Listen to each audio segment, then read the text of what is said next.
In the beginning, there was a gathering, and yet the gathering came before and after the beginning, and so it begins. I'm not going to be a talking head on this series of videos, but I am going to be talking, and I hope you'll be listening, wherever you find yourself in these turbulent times. I, personally, as I write this, am at a junction in my life, where change is charging at me from the horizon line, and I have chosen that change. So I have some semblance of control, as scary as we all probably find change. As part of that change, I am revisiting the last of the Babylon stations, as I have not done so for a very, very long time. I follow the show's creator, Joe Michael Straczynski, in a non-stalker fashion on Twitter, and back in the mid-1990s I did so on Usenet newsgroups, the Twitter of that time, if you will. In being active online and available to fans during the show's run, he set a precedent for the show in the same way the show itself set a precedent for a CGI-powered, arc-based science fiction show. I want to use this introduction to explain why this show has meaning for me personally, and to manage expectations. If you're listening to this, you may well have personal history with the show yourself, or you may of course be wondering what this is all about. In either case, welcome. As Babylon 5 is arc-driven, spoilers were always a real issue, and much hilarity ensued on Usenet as America got ahead of the UK where I was watching the show, or we got ahead of the US. It did happen. Thank you, Channel 4. Usenet was very structured and well moderated, so the idea of spoiler alerts and good behaviour actually allowed the arc to play out properly for most of us, I think. But it also meant we could actually discuss things as a fan base as they were happening across the world, which for the time was a genuine novelty. For me, this was happening at an opportune point in time where in 1994 I had just arrived at university and discovered Unix, newsgroups, and email, and I even had my own web pages up and running at the dawn of the World Wide Web. Yep, I'm old. I'd always been into Star Trek, but I was not so narrow-minded that I couldn't enjoy other science fiction. Not that there were many other long-lived shows around then, not really, and certainly not ones I had easy access to. Babylon 5 is not a Trek show.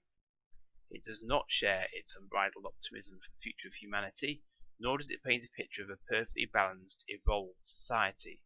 We're just not there yet. In this, I recognise Babylon 5 as a grittier and more realistic form of science fiction than Trek, and the storytelling and arc and engagement with others online spoke to me in a different way, in a real way. I think the universe is big enough for both, very simply.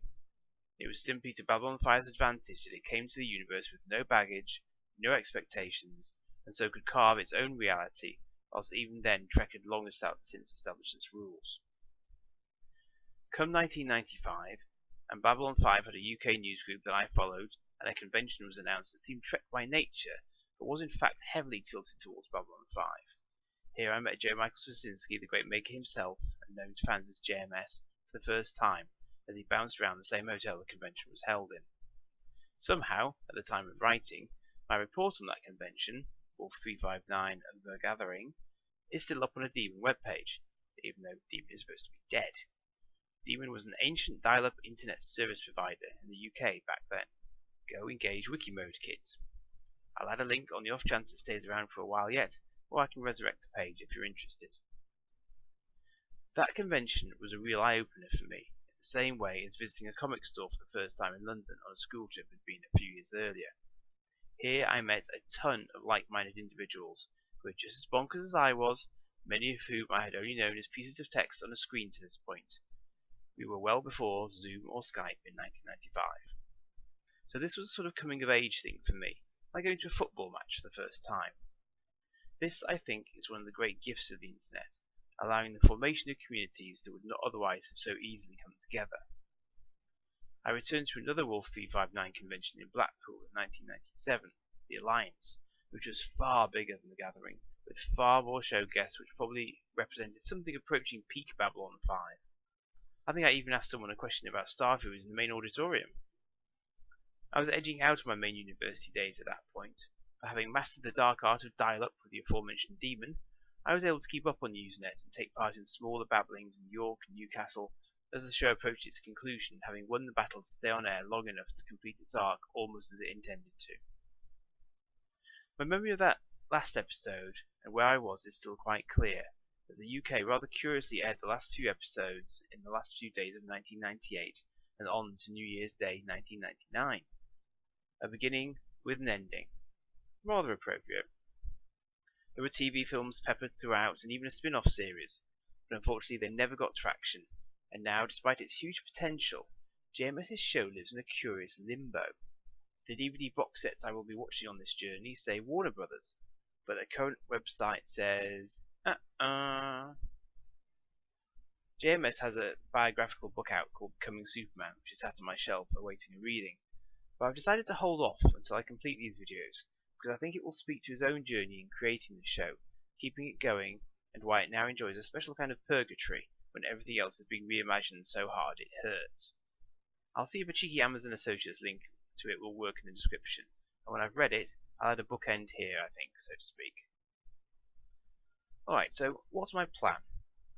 As I have a child and other interests, go check out my LEGO Ideas projects for example, the plan is to try and watch episodes of Babylon 5 at a reasonable rate, and then record around 10 minutes of my thoughts on that particular video.